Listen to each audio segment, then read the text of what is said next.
Character as algorithm. If you're a writer, you're familiar with this phenomenon. A character takes on a life of their own, dictating to you what they will and won't say, will and won't do. What the hell? I brought you into this world, and I can take you out of it. Yes, but that's about your only choice when a character gets uppity and strikes out on their own. Kill the character off or delete them. You cannot discipline them. If you rewrite them from the ground up. They are essentially a new character, only the names have not been changed to protect the writer. Why is that? Why can't you do whatever you want to with a character? Why can't you put a clown nose on Prince Hamlet if you want to? Oh, Tom Stoppard came close with Rosencrantz and Guildenstern, but those were only cardboard characters, stood up for plot's sake before Tom got a hold of them. Because a character is essentially a set of rules that you've created, an algorithm, to use a much despised word, a series of if-then statements that guide the character's actions. Each step further through the algorithm shrinks your field of play, defining, limiting your options. If your story starts out as a multiverse, each choice prunes a possible timeline. Take my old friend Sherlock Holmes, for example. Here is rule number 1 of the Holmesian canon. Holmes solves puzzles like nobody's business. Corollary, he solves them with his mind, not his fist. This is the wall between Holmes and hard-boiled detectives like Philip Marlowe, whose one directive, as outlined by his creator, Raymond Chandler, is, when in doubt, have somebody pull out a gun. This is not to say that Holmes never gets physical, never carries a gun. We all know that he's lethal at single stick and baritsu. But in the canon, fisticuffs rarely come into play. It's significant that the only person killed at Holmes's hands is Moriarty. So, when we see a pastiche like Guy Ritchie's Young Sherlock series, the question is, yes, it may be entertaining, but is it Sherlock Holmes?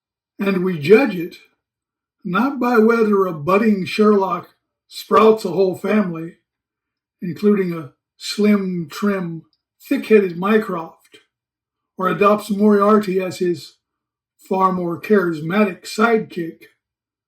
But is this a story about solving puzzles with his mind or his fist? And since Guy Ritchie is a master at throwing the kitchen sink at action scenes, but woefully deficient at understatement, most Holmes purists have inclined to give this series a pass. It might be fun, but it's not cricket. Maybe it's mixed martial cricket. I'll give you another, more personal example. I'm working on a novel right now that might be called A Locked Room Mystery in Reverse. It concerns a group of servants in an English country manor, circa 1917, trying to solve a series of murders that are taking place upstairs. But the servants are confined to their own dining hall downstairs, which is only one of the obstacles they face. Since the action is largely confined to one room in one night, I felt the need to add a flash of excitement somewhere by having a fight break out between two of the characters. I didn't know exactly where I would place it, but it would need to be after their animosity had simmered a while and then heated to the boiling point. So I gave a stab at writing it. I often write scenes out of order. For me, writing a novel is not so much linear as akin to blowing up a balloon or possibly whacking at a piñata. And I couldn't do it. The characters wouldn't allow it. They would not fight, not physically. I pleaded with them. They rejected me out of hand. I threatened them.